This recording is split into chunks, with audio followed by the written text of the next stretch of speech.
failli à leurs responsabilités. Depuis hier, ils sont à Louga. Pour quelle raison? Je ne le fais pas pour l'organisation.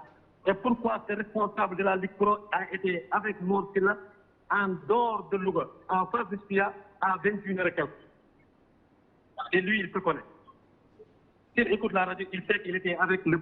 S'il était là-bas en conséquence d'insécurité, il fera comme nous. Parce que nous, on a été acheminés, les jours ont été acheminés par 3 voitures de génie à la sortie de Louga pour qu'on puisse venir à nous. Lui, qu'est-ce qu'il faisait avec le coordinateur du Ndiambour à 7 heures? À 21h en dehors de Louga. Cher professeur Sakho. Ce sont des questions que je me pose. Cher. Parce que ce qui s'est passé aujourd'hui avec moi, si ça aurait dû passer avec une autre équipe, on arrête le match et le match ne termine pas. Alors, cher Gueye. Cher, vous avez le professeur Sakho.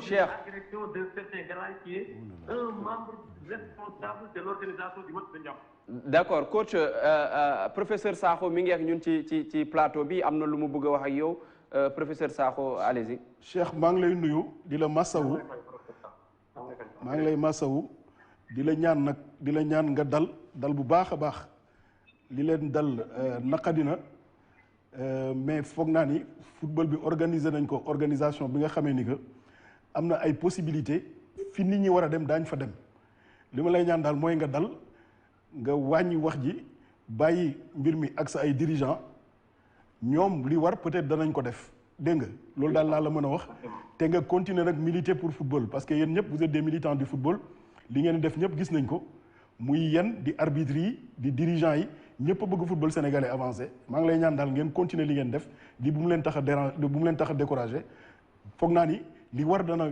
li ñu war a def daañ ko def li dirigeants yi war a def daañ ko def li autorité war a def daañ ko def également su jaree ñu saisir autorité politique yi daañ ko def dégg nga.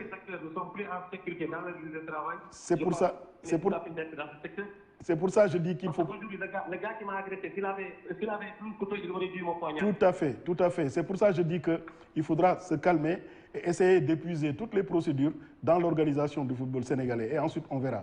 D'accord. Voilà. Merci, coach, cher. Bon courage. En tout cas, on va essayer d'entrer en contact avec Pape Momarlo. C'est lui le responsable des compétitions de la Fédération de la Ligue sénégalaise de football professionnel. Vous pouvez aller parce que parfois, voilà, arbitre bangnon, image arbitre bingham, dañ ko agressé. Babacar, le mot c'est grave, c'est grave.